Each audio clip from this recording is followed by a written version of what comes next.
नमस्कार, commodity live collar show में आप सभी का स्वागत है। मैं हूं स्वाति रायना। अगर आपने कमोडिटी में कोई ट्रेड किया है या फिर करना चाहते हैं तो उठाइए फोन और पूछिए अपना सवाल। नंबर नोट कर लीजिए 02223001634 या फिर आप हमें 02223001635 पर भी अपने सवाल पूछ सकते हैं। आज हमारे साथ दो खास एक्सपर्ट्स हैं, उनका परिचय करा देते हैं। इस वक्त हमारे साथ हैं IIFL सिक्योरिटीज के अनुज गुप्ता और पैराडाइम कमोडिटी के बीरेन वकील। अनुज जी और बीरेन जी, आप दोनों का स्वागत करते हैं आज के इस खास कार्यक्रम में। और शुरुआत कर लेते हैं क्रूड से ही, क्योंकि ओपेक प्लस की बैठक हुई और उसमें उत्पादन कटौती 2024 तक जारी रखने का ऐलान किया गया, जिसके बाद कच्चे तेल की कीमतों में उबाल आ गया है। बात करें ब्रेंट क्रूड की तो $77 के करीब जो है वो ब्रेंट क्रूड ट्रेड कर रहा है। तो वहीं पर नाइमैक्स क्रूड $73 के ऊपर ट्रेड हुआ है। MCX पर 2% से ज्यादा की तेजी के साथ जो भाव है 6050 रुपए के पार निकल गए हैं। रविवार को ओपेक प्लस की बैठक हुई थी, जिसमें कटौती 2024 तक जारी रखने पर सहमति बनी।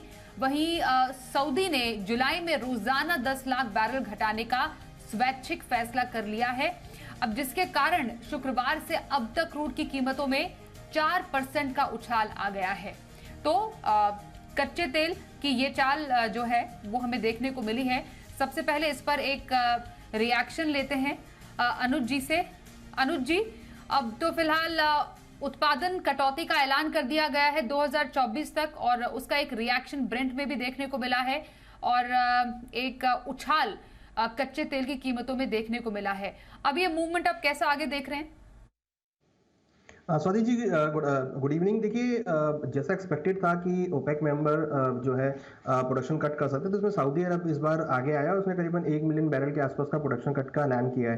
तो वो अगर हम देखें तो डेफिनेटली एक पॉजिटिव पॉइंट। और अगर आप देखेंगे तो उसके बाद से क्रूड में करीबन 400 रुपए की तेजी हमने देखी है। करीबन 5600 से रिकवर होकर 6100 तक के क्रूड के भाव आते हुए दिखाई दिए हैं। ब्रेंट देखें तो $72 से करीबन $77 तक आ गया है। तो कहीं ना कहीं जो एक डिमांड फैक्टर था, जो मार्केट में एक नेगेटिविटी आ रही थी, जिसकी वजह से डिमांड कंटिन्यूस नहीं थी, चाइना की तरफ से भी डिमांड इतना देखने को नहीं मिला। और देखें तो कहीं ना कहीं सभी जगह से जो डिमांड डिस्ट्रप्शन था वो हमने क्रूड में आते हुए देखा। उसकी वजह से क्रूड के भाव नीचे आते हुए दिखाई दिए थे। तो ओपेक मेंबर्स के लिए उतना ज़्यादा नीचे जाना थोड़ा फ्रूटफुल नहीं था, तो दे कट द प्रोडक्शन। और उसकी वजह से हमने देखा कि एक रिकवरी क्रूड के प्राइसेस में आती हुई दिखाई दी है। तो डेफिनेटली ये एक पॉइंट है जिसमें हमें लगता है कि क्रूड के प्राइस आगे बाउंस बैक हो सकते हैं। हालांकि इन्होंने लास्ट मंथ भी सडनली प्रोडक्शन कट किया था, उसके बाद एक अपसाइड मोमेंटम देखा गया था। तो इंपॉर्टेंट है कि ये प्राइस कितना सस्टेन करते हैं हायर लेवल्स पे, क्योंकि लास्ट टाइम भी क्रूड के प्राइस हायर ऊपर आने के बाद फिर करेक्ट हुए थे। तो डिमांड जो फंक्शन है वो यहाँ पे ज़्यादा इंपॉर्टेंट है। अगर आगे भी डिमांड कम रहती है तो उनका ऐसा कहना है कि आगे भी वो प्रोडक्शन कट कर सकते हैं। तो डिमांड के ऊपर सारा डिपेंड रहेगा। बट अभी फिलहाल वेरी शॉर्ट टर्म के लिए जो डिमांड प्रोडक्शन कट किया है, उससे हमें लगता है कि अभी भावों में कुछ और तेजी आ सकती है। और हमें लग रहा है कि जल्दी ही आपको ब्रेंट का भाव 80 से लेकर $82 के लेवल को टेस्ट करता हुआ दिखाई देगा। बीरेन जी, आपको कच्चे तेल के भाव कहां तक जाते हुए नजर आ रहे हैं? तेजी जारी रहेगी? 2-4 दिन तो इसकी इफेक्ट रहनी चाहिए। तो जैसे अनुज भाई ने बताया, ब्रेंट 80-82 तक शायद जा सकता है। मेजर कंसर्न जो है वो चाइना फैक्ट्री के डिफ्लेशन का है, क्योंकि वहाँ से जो भी मैक्रो डेटा आ रहा है वो बेहद कमज़ोर आ रहा है। अगर चाइना शायद RR कट या तो राहत पैकेज का ऐलान करता है तो क्रूड को आगे थोड़ा सपोर्ट मिल जाएगा। और अगर ऐसा नहीं होता है तो ये जो रैली हमने देखी ओपेक प्रोडक्शन कट की, वो थोड़ी फिजल आउट हो जाएगी। वैसे भी ये मेजर बर्डन जो है प्रोडक्शन कट का वो सऊदी अरबिया ने ही लिया है। अफ्रीकन कंट्रीज अभी भी थोड़े रिलक्टेंट है, जो नेगोशिएशन का जो हुआ आउटकम वो देखते हुए। तो फिलहाल ऐसा मान सकते हैं कि इंडियन टर्म्स में ये रेंज 5862 रहनी चाहिए, 5862। और नामेक्स टर्म में ये रेंज 70-77 के बीच रहनी चाहिए। और साथ ही साथ बीरेन सर, इंट्राडे कॉल क्या रहेगी आपकी कच्चे तेल पर? Intraday short term by side का बायस मैं 6030 के आसपास बाइंग प्रेफर करूंगा। 5930 का स्टॉप लॉस, और अपसाइड में 6150-62 के आसपास का कर सकते हैं। यहाँ से 100-125 की गुंजाइश है शायद अपसाइड की। और अनुज जी, आप क्या लेवल्स देख रहे हैं इंट्राडे में कच्चे तेल के? देखिए स्वाति जी, यहाँ पर मैं ऑप्शन की कॉल देना चाहूँगा। 6200 का जो कॉल ऑप्शन है उसका प्रीमियम भी करीबन 102 रुपये 50 पैसे चल रहा है। यहाँ पर मेरा बाय कॉल रहेगा। करीबन 64 का स्टॉप लॉस रहेगा। टारगेट मुझे लग रहा है कि ऊपर 160 170 तक देखने को मिल सकता है। तो ऑप्शंस में 6200 का कॉल ऑप्शन खरीदारी के तौर पे ले सकते हैं। और अगर फ्यूचर्स की बात करें तो करीबन 6000 के आसपास खरीदारी करें। 5900 का स्टॉप लॉस लगाए। टारगेट करीबन 6200 तक फ्यूचर्स में देखने को मिल सकता है। तो दोनों साइड बाय कॉल रहेगा। फ्यूचर्स में 6000 के आसपास खरीदारी करें और ऑप्शंस में 6200 का कॉल ऑप्शन खरीदारी के तौर पे ले सकते हैं। जी, आइए अब कुछ कॉलर से बात करते हैं शो में। राजस्थान से मंजीत जी इस वक्त हमारे साथ हैं। नमस्कार, बताइए क्या सवाल है आपका? हाँ जी, मैं किसान हूँ, कॉटन के बारे में पूछना चाहता हूँ। हाँ, क्या पूछना चाहते हैं कॉटन पे? कॉटन पे राय चाहिए मैम अगले 1 महीने के लिए। ओके बीरेन जी, अगले 1 महीने में कपास पर आप क्या लेवल्स देख रहे हैं, क्या करें? इसमें थोड़ी रिकवरी आई है, स्पेशली चाइना में काफ़ी मजबूत है बाजार, और न्यूयॉर्क की एक्सपोर्ट्स भी काफ़ी, कॉटन की अमेरिकन कॉटन एक्सपोर्ट भी काफ़ी बढ़िया है। यहाँ मानसून में थोड़ी देरी हुई है, तो थोड़ा सेंटिमेंट उसके हिसाब से भी बना हुआ है। यहाँ से शायद हम कैंडी में पर कैंडी 1000-1500 रुपये का अपसाइड देख सकते हैं। बिल्कुल सर। हरियाणा से प्रवीण जी से भी सवाल जान लेते हैं। नमस्कार, बताइए क्या सवाल है आपका? हाँ नमस्कार जी। हाँ मैडम, मुझे वीरेंद्र वकील जी से ये पूछना है, ये धनिया के लिए जून जुलाई में तेज बोल रहे थे, तो अभी क्या रहेगा धनिया में? क्या बॉटम आउट हो गया है क्या? धनिया में क्योंकि तेज गिरावट भी बीरेन सर देखी गई है। बात आज ही की कल 2.5% गिरकर वायदा भाव जो है 6000 के करीब बंद हुआ है। फिलहाल अब आगे का आउटलुक आपको धनिया पर क्या लग रहा है सर, बीरेन जी? स्पेशली रशिया यूक्रेन से इसमें सप्लाई आया है, और बीच में चाइना की काफ़ी तेज डिमांड सुनी गई थी। अब वहाँ से भी वो जो डिफ्लेशन के नंबर्स आ रहे हैं, इस भाव से मैं थोड़ा सेल साइड में कंफर्टेबल तो नहीं हूँ, बट फिलहाल चार्ट्स इसके थोड़े कमज़ोर हुए हैं। अब आगे ये 6200 वापस क्रॉस कर पाता है या नहीं वो देखना होगा। चार्ट के हिसाब से 6285 के ऊपर मार्केट लगातार 3 दिन क्लोज चाहिए। अब तक फिलहाल इसमें वेट एंड वॉच करूंगा। चार्ट्स, शॉर्ट टर्म चार्ट्स इसके थोड़े कमजोर हो गए हैं। बिल्कुल। जरा बुलियन मार्केट पर एक नजर डाल लेते हैं, क्योंकि हमने डॉलर इंडेक्स में मजबूती देखी, जिसके कारण जो है बुलियन मार्केट में दबाव आता हुआ नजर आ रहा है। लेवल्स की बात कर ले तो MCX पर सोना जो है वो 59,500 के आसपास हमने ट्रेड होता हुआ देखा है। ग्लोबल मार्केट में भाव है $1960 के नीचे। चांदी की बात करें 200 रुपए से भाव गिरकर जो है वो 71,900 के नीचे ट्रेड कर रही है। दरअसल जो यूएस में जो पेरोल डेटा आया, उस अच्छे आंकड़ों से डॉलर 104 के ऊपर आ गया है। और मई में जो नॉन फार्म पेरोल है वो 3.39 लाख बढ़ा था, जो कि अनुमान से बेहतर रहा। तो ये जो है वो उसका एक बड़ा इम्पैक्ट हमें सोने चांदी की कीमतों में देखने को मिल रहा है। क्या लेवल्स अब आने वाले टाइम में अनुज जी आप देख रहे हैं गोल्ड और सिल्वर दोनों के? देखिए गोल्ड सिल्वर में हमने फ्राइडे को एक सेलिंग प्रेशर आता हुआ देखा था, क्योंकि NFP का डेटा थोड़ा पॉजिटिव आया था और उसके बाद डॉलर इंडेक्स में हमने एक उछाल आते हुए देखा। उसकी वजह से हमने देखा गोल्ड और सिल्वर के प्राइस कुछ करेक्ट होते हुए दिखाई दिए। बट अभी भी अगर हम देखेंगे तो गोल्ड और सिल्वर के प्राइस में ज़्यादा करेक्शन देखने को नहीं मिला। एक सपोर्ट के आसपास है, जहाँ से हमने लास्ट टाइम भी रिकवरी आते हुए देखी थी। और जिस तरीके से क्रूड के प्राइस इंक्रीज हुए हैं, तो डेफिनेटली मुझे लगता है कि यहाँ से एक अगेन सपोर्ट गोल्ड सिल्वर को मिल सकता है। तो शॉर्ट टर्म में हालांकि मैं मान रहा हूँ हूँ कि प्राइस एक रेंज में रहेंगे, ज़्यादा तेजी या मंदी आपको देखने को नहीं मिलेगी। ओवरऑल अगर हम देखें तो नीचे में 59,000 के आसपास एक काफ़ी अच्छा सपोर्ट रहेगा गोल्ड में, और ऊपर में 60,000। तो 59 से लेकर 60 के बीच हम देख भी रहे हैं पिछले करीबन एक महीने से प्राइस इसी रेंज में मूव करते हुए दिखाई दे रहे हैं। और अगर डॉलर टर्म्स में बात करें तो करीबन $1920 से लेकर $1980 ये रेंज में हम देख रहे हैं इंटरनेशनल मार्केट में गोल्ड के प्राइस मूव कर रहे हैं। तो मुझे लगता है कि अभी फिलहाल इसी रेंज में मार्केट मूव होती हुई दिखाई देगी, क्योंकि फिजिकल डिमांड भी अभी उतनी नहीं है, कोई फेस्टिवल नहीं है, कोई शादियां नहीं है, तो डोमेस्टिक फ्रंट पर कोई डिमांड वाला ऐसा पहलू नहीं है। बट हाँ, इंटरनेशनली अगर देखें तो मार्केट जो थोड़ा अनसर्टेनिटी में चल रहा है, और जिस तरह क्रूड के प्राइस ऊपर आए हैं, तो मुझे लगता है कि थोड़ा बहुत उसको सपोर्ट मिलता हुआ दिखाई देगा। हालांकि डॉलर इंडेक्स में जो बढ़ोतरी आई है उससे हम देखेंगे अगेन हायर लेवल पे कुछ बिकवाली देखने को मिलेगी। तो अल्टीमेटली हमें लगता है कि गोल्ड का जो मूवमेंट है वो रेंज बाउंड रहेगा, और एक रेंज में क्रूड गोल्ड के भाव आपको मूव करते हुए दिखाई देंगे। जी बिल्कुल सर। अकोला से अनिल जी से बात कर लेते हैं, हमारे अगले कॉलर है साथ में। नमस्कार, बताइए क्या सवाल पूछेंगे आप?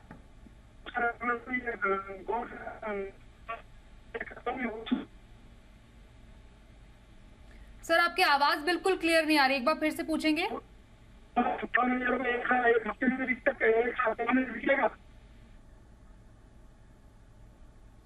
मैं बस ये सुन पाई कि गोल्ड पर इनको सवाल पूछना है। बीरेन जी, आपसे भी एक आउटलुक गोल्ड पे ले लेते हैं। शॉर्टर टर्म में आप गोल्ड पर क्या राय देंगे? थोड़ा सा सॉफ्ट यानी हल्का सा डाउनसाइड इसमें दिख रहा है। फ्राइडे का डेटा काफ़ी स्ट्रॉन्ग रहा, और इक्विटी में वापस काफ़ी स्ट्रॉन्ग इनफ्लो आया है, स्पेशली अमेरिका और जापान में। और डेट सीलिंग का जो लिमिट वाला जो इश्यू था वो भी रिजॉल्व हो गया है, तो फिलहाल कोई फियर फैक्टर नहीं है गुड में। इन्फ्लेशन भी नीचे आ रहा है थोड़ा, यूएस में भी, चाइना में भी। तो ऐसा लग रहा है कि यहाँ से डाउन साइड में और 700-800 रुपया गिरना चाहिए गोल्ड में। बिल्कुल सर। हरियाणा से सोनू जी से बात कर लेते हैं अब। नमस्कार, बताइए क्या सवाल है आपका? हाँ मैडम, मुझे बीरेन जी से पूछना है। मैंने 2600 रुपया में कोकुड लिया है, और 5450 रुपये में जुलाई का वायदा गवार सीड का लिया है, तो दोनों के व्यू चाहिए। ओके, ग्वार सीड और कॉटन पर राय लेना चाह रहे हैं बीरेन जी। कॉटन केक में रिसेंटली थोड़ा रनअप देखा था। हाँ, कॉटन केक में थोड़ा रनअप हमने देखा था, करीबन 100-125 रुपये का, बट ऊपरी स्तरों से डिमांड थोड़ी कमजोर रही, तो थोड़ी बिकवाली आई हुई है। यहाँ सस्टेनेबल तेजी फिलहाल तो नहीं लग रही है। गवार अपने लोज पर है शायद। यहाँ जो भी ट्रिगर बनेगा वो मानसून का बनेगा, एक आध वीक में स्थिति स्पष्ट हो जानी चाहिए, 8-10 दिन में, तब नई प्ले आएगी। फिलहाल इसी लेवल पे मार्केट बना रहेगा। जी अगले कॉलर है दीपक जी हमारे साथ। नमस्कार, बताइए क्या सवाल है आपका? मैम, ये कपास सल्ले पर ही सवाल है। करंट लेवल पर क्या पोजीशन लगती है और आगे का 2 महीने का आउटलुक क्या है इसका?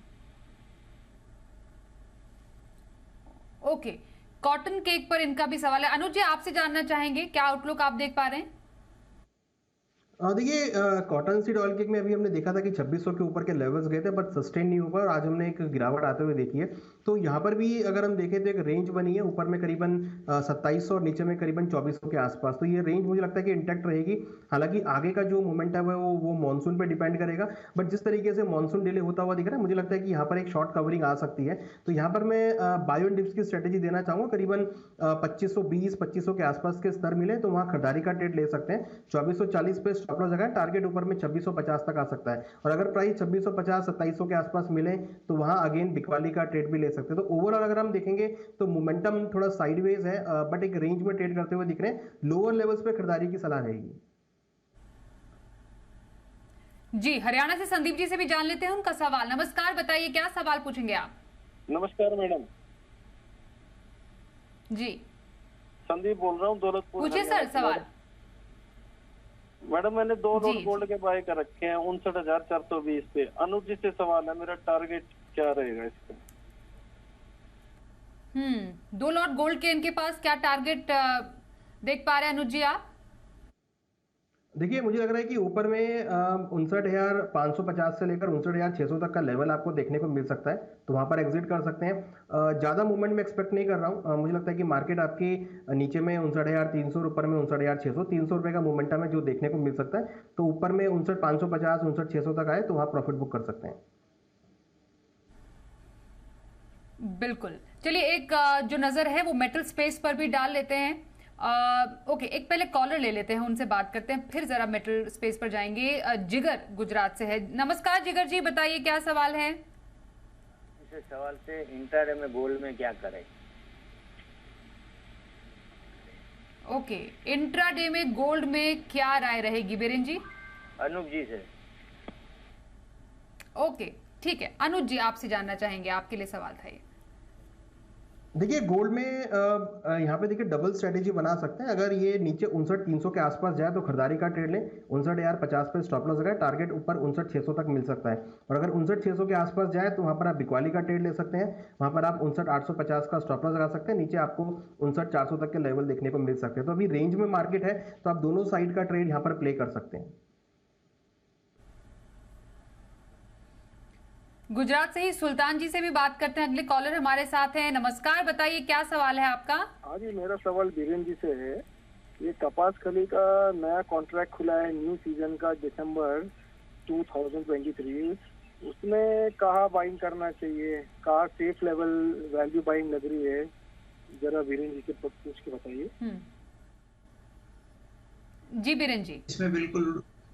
इसमें लिक्विडिटी अभी नहीं है और अभी से दिसंबर तक का यानी 6 महीना फॉरवर्ड का सोचना मैं नहीं सोचना हूँ। मैं 2 महीने से ज्यादा कभी सोचता ही नहीं हूँ एग्री मार्केट्स में। और अभी तो मानसून में एंटर हो रहे हैं तो बहुत सी अनिश्चितता बाकी है। अभी मानसून आएगा, कैसा आएगा, कब रहेगा, तो अभी लंबा दिसंबर का नई सीजन का नहीं सोचना चाहिए। ओके, तो ये रही आपके सवाल पर राय बीरेन जी की तरफ से। मुंबई से महेश जी हमारे साथ एक और कॉलर है, उनसे बात करते हैं। नमस्कार महेश जी, बताइए क्या सवाल है आपका? ये जिंक में अभी बॉटम बन गया है कि और भी गिरावट हो सकती है? ओके अनुज जी, जिंक में क्या देख पा रहे हैं आप लेवल्स आने वाले टाइम में? देखिए डेफिनेटली जिंक में बॉटम आउट होता हुआ दिख रहा है, प्राइस काफ़ी नीचे आए हैं, ओवरसोल्ड जोन में है। मुझे लगता है कि यहाँ से एक शॉर्ट कवरिंग आपको देखने को मिल सकती है। तो जिनके पास जिंक नहीं है वो एक अच्छी अपॉर्चुनिटी लग रही है मेरे को। यहाँ पे खरीदारी का ट्रेड ले 206 के आसपास में, 203 का स्टॉप लॉस है, टारगेट मुझे लग रहा है ऊपर में 211 212 तक आ सकता है। ऊपर में 216 के आसपास एक रेजिस्टेंस है, अगर 216 ब्रेक करता है ऊपर में तो फिर ये 221 222 तक जा सकता है। डेफिनेटली प्राइस ओवरसोल्ड जोन में है, जहाँ पर मुझे लगता है कि यहाँ से ज़्यादा भी और गिरावट नहीं लग रही है। मुझे लगता है कि यहाँ पर एक शॉर्ट कवरिंग आपको जिंक में देखने को मिल सकती है। बिल्कुल, अजमेर से अभिषेक जी से बात कर लेते हैं। नमस्कार, बताइए क्या सवाल है आपका?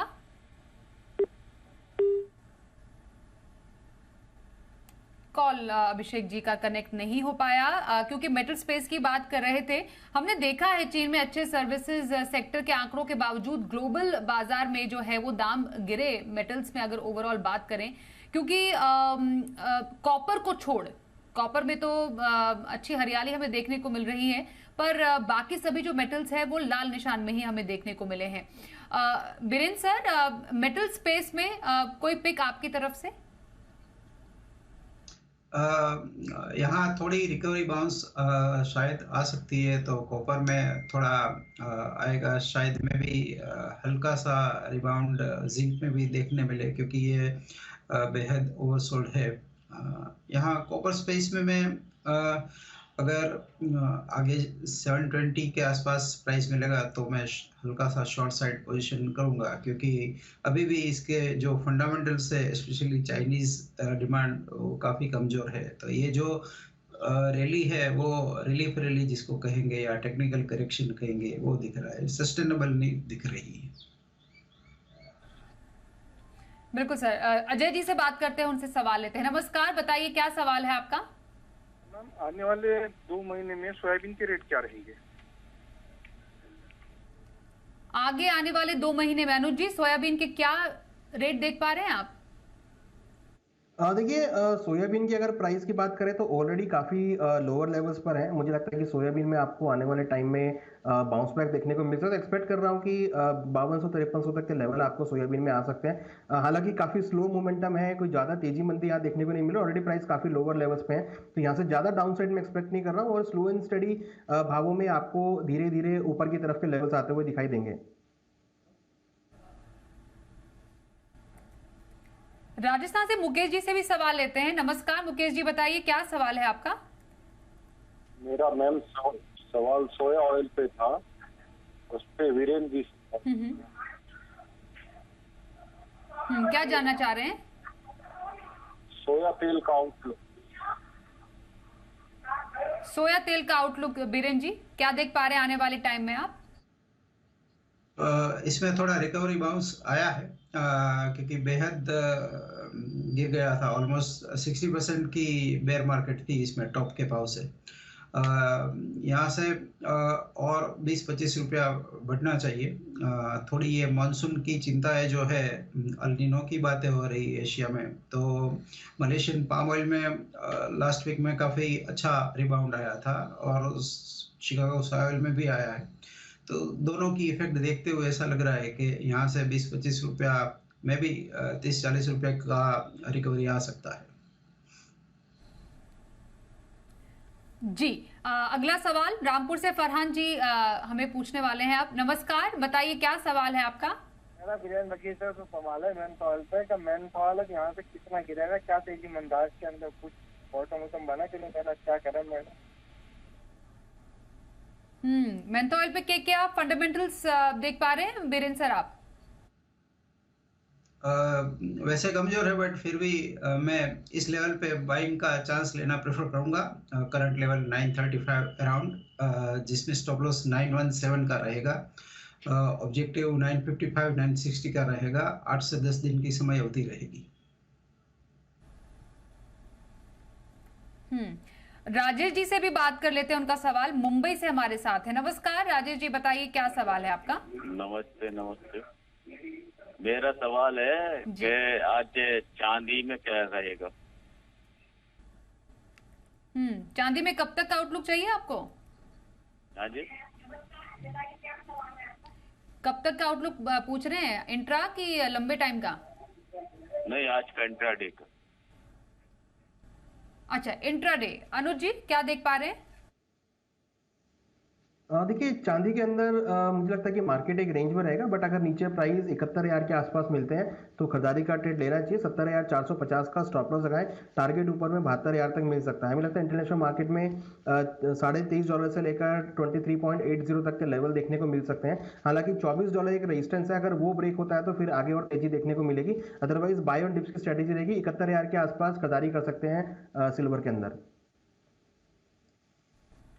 तो ये रही हमारे दर्शकों से बातचीत। समय इतना ही है, शो को समेटने का वक्त आ गया है। बीरेन जी और अनुज जी, आप दोनों का बहुत धन्यवाद करेंगे हमारे साथ इस कार्यक्रम में शामिल होने के लिए, दर्शकों के सवाल का जवाब देने के लिए।